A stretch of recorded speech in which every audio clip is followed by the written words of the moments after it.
jadi ajang pertarungan antar pasangan calon, namun juga tokoh kunci yang berperan memberikan dukungan alias endorsement. Seperti Presiden Prabowo Subianto dan Presiden ke-7 Republik Indonesia Joko Widodo yang memberikan endorsementnya ke paslon nomor urut 1 Ridwan Kamil Suswono. Sementara Presiden ke-5 Republik Indonesia yang juga Ketua Umum PDIP Megawati Soekarno Putri juga memberikan endorsement ke paslon nomor urut 3 Pramono Anung Rano Karno. Tak hanya presiden dan mantan presiden, sejumlah mantan gubernur Jakarta pun memberikan endorsement ke paslon yang bertarung di Pilkada Jakarta. Seperti Gubernur Jakarta 2014-2017 Basuki Cahayapurnama alias Ahok yang memberikan dukungannya kepada Pramono Rano. Hal serupa juga dilakukan Gubernur Jakarta periode 2017-2022 Anies Baswedan yang detik-detik terakhir jelang pencoblosan memberikan dukungannya ke paslon Pramono Rano. Berdasarkan data Litbang Kompas, sejumlah nama mantan presiden dan mantan gubernur Jakarta cukup signifikan dalam mempengaruhi pilihan warga Jakarta. Dari 100% data, sosok Anies mempengaruhi pilihan warga sebanyak 19,9% pada paslon RK Suswono. Sementara 4,3% pada paslon Darmakun dan 60,3% pada paslon Pramono Rano, serta 15,5% tidak menjawab. Selanjutnya, sosok Ahok mempengaruhi pilihan warga sebanyak 10,1% kepada paslon RK Suswono, 14,5% pada paslon Darmakun, dan 66,7% pada paslon Pramono Rano, serta 8,7% tidak menjawab. Sementara sosok Presiden ke-7 Joko Widodo sangat besar mempengaruhi pilihan warga pada paslon RK Suswono, yaitu 52,5% dan 29,8% pada paslon Pramono Rano. Hal serupa juga terjadi pada sosok Presiden Prabowo Subianto di mana sebanyak 52,8% responden mengaku sosok Prabowo mempengaruhi pilihan pada paslon RK Suswono dan 23% pada paslon Pramono Rano. Sementara itu, usai mengklaim kemenangannya di Pilkada Jakarta, Pramono Rano mengucapkan terima kasih kepada para mantan gubernur Jakarta karena dianggap bagian dari faktor perolehan suaranya menjadi banyak. Kontribusi dari partai-partai, ormas-ormas, relawan-relawan, dan juga anak abah dan ahoker tentunya semuanya punya kontribusi, semuanya. Karena nggak mungkin saya dan Bang Dul bisa mendapatkan 50,07% tanpa itu. Terkait kekalahan RK Suswono di Pilkada Jakarta versi hitung cepat, Presiden ke-7 Republik Indonesia Joko Widodo meminta warga untuk menunggu hasil real count dari KPU. Yang menang tetap harus rendah hati. Pak, yang ada pesan? kalah nanti bisa menunggu 5 tahun lagi untuk berkompetisi lagi. Yang paling penting pilkada berjalan dengan aman, berjalan dengan lancar, situasi tetap aman. Pak Jokowi dari Sumber juga ini. Tunggu Pak, di Sumber ini kan Tapi tetap semuanya menunggu hasil real count dari KPU. Tak hanya endorsement tokoh, kerja keras parpol pengusung maupun pendukung serta tim pemenangan merupakan hal utama kemenangan paslon merebut hati warga Jakarta untuk memilih. Tim Liputan Kompas TV.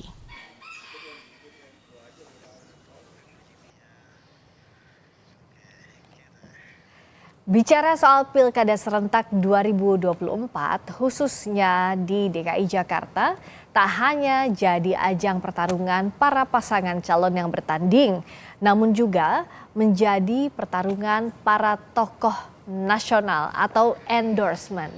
Lantas, seberapa berpengaruh dukungan atau endorsement tokoh pada Pilkada Jakarta yang hasilnya ketat dan panas? Selengkapnya kita akan bahas bersama dengan peneliti Litbang Kompas, ada Vincentius Gitiarko, hadir juga Direktur Eksekutif Political Literacy Institute, Gun Gun Herianto. Selamat malam Mas Vincent, Kang Gun Gun. Selamat malam. Halo malam Mbak Priska. Selamat malam, kita akan berdiskusi tapi sebelumnya kita akan sama-sama mendengarkan kumandang azan maghrib bagi wilayah DKI Jakarta dan sekitarnya berikut ini.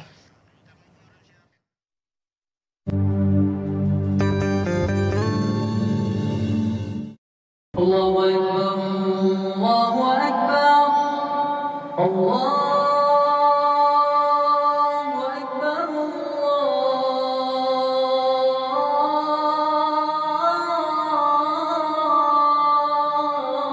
Allahu Akbar. Asyhadu an la ilaha illallah.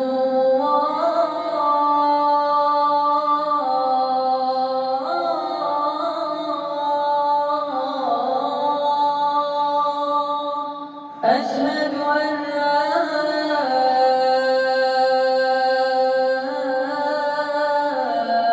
إله إلا الله.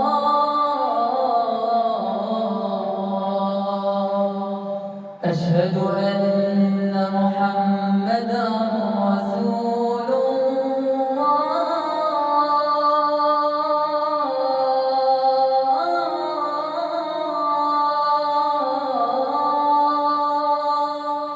أشهد أن محمدا رسول الله.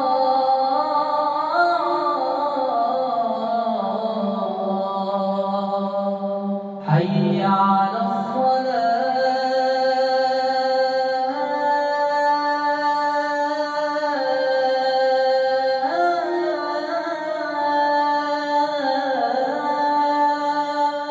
حي على الصلاة.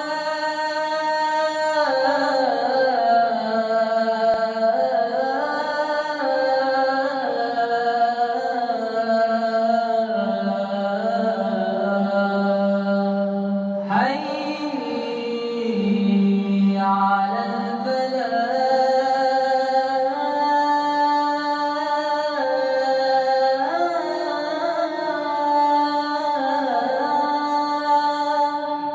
حي على الفلاح.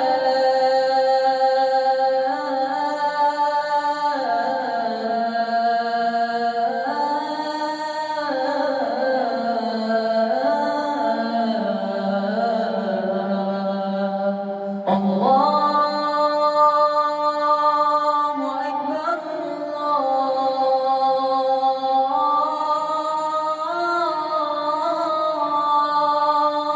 الله أكبر. لا إله إلا الله.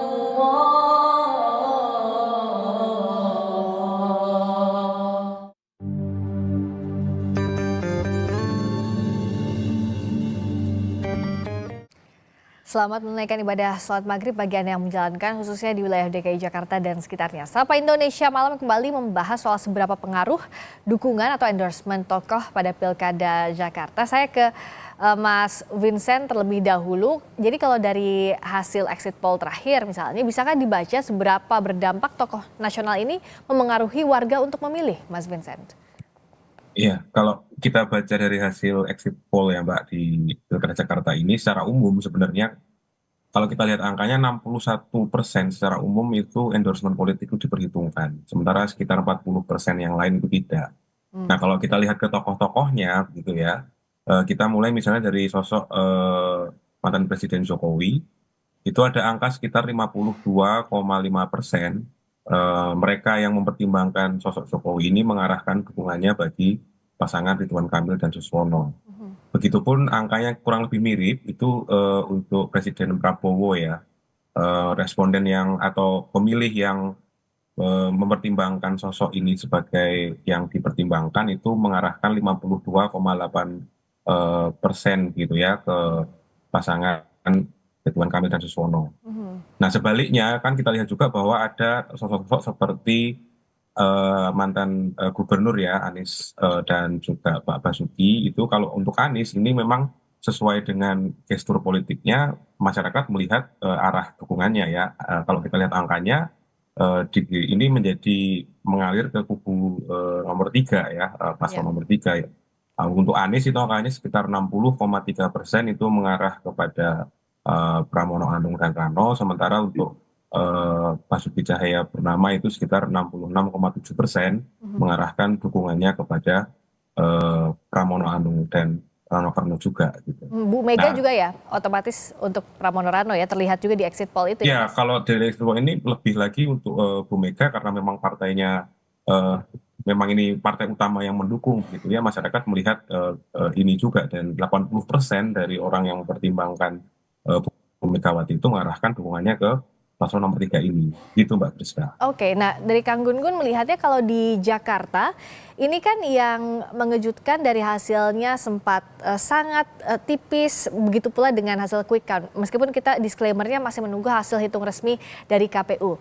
Tapi seberapa besar memang implikasi endorsement tokoh nasional di Pilkada Jakarta khususnya Kang Gun-Gun?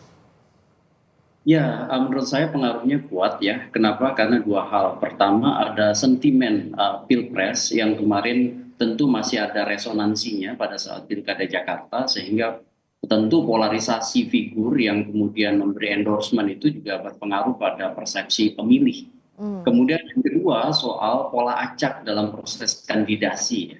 Karena kita tahu bahwa Pilkada Jakarta sampai injury time itu kan polanya masih acak, sehingga kemudian kemunculan Pramono Rano Karno itu juga menjadi kejutan tersendiri, dan tidak majunya Pak Anies Baswedan itu juga menjadi kejutan tersendiri, sehingga kemana arah figur seperti misalnya Pak Anies Baswedan tentu dengan basis pemilihnya itu turut menjadi game changer pada Pilkada di 2024. Ya, dan kalau lihat hasil Pilkada Jakarta, Kang Gun-Gun, apakah Pak Prabowo dan Pak Jokowi ini terlihat tidak maksimal turun gunungnya dibandingkan dengan Jawa Tengah misalnya? Kan Pak Prabowo bikin video, Pak Jokowi juga sampai kampanye bersama Pak Lutfi, tapi apakah ini berpengaruh juga otomatis dengan hasil di Pilkada Jakarta dari hasil hitungan cepat sementara?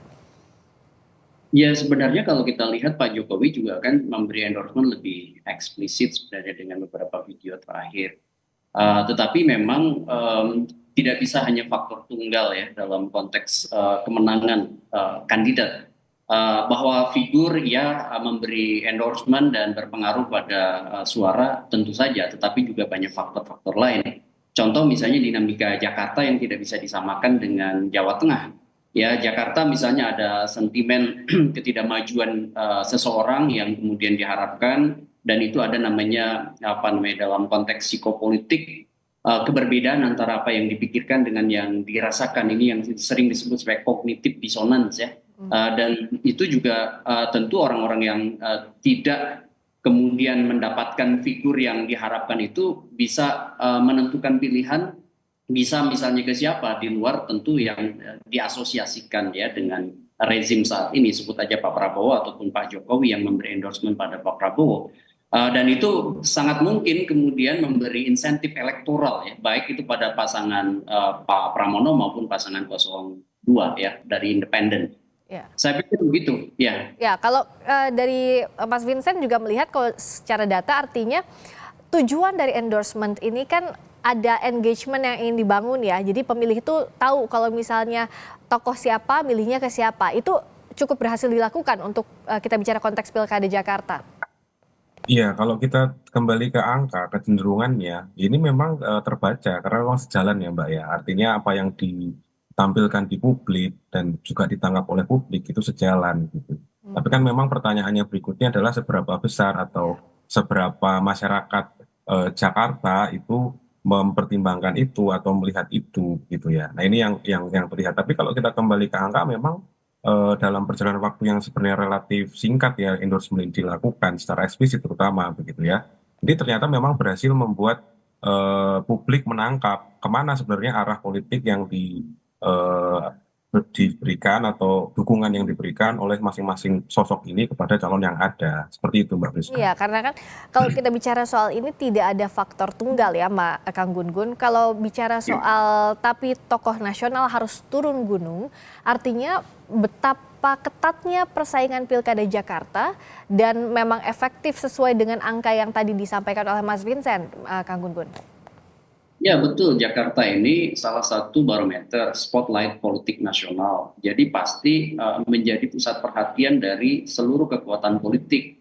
Makanya tentu kita bisa melihat misalnya bagaimana Kim ya, Koalisi Indonesia Maju yang kemudian juga memberi dukungan penuh di banyak sekali daerah, itu juga all out memberi dukungan pada pasangan Ridho.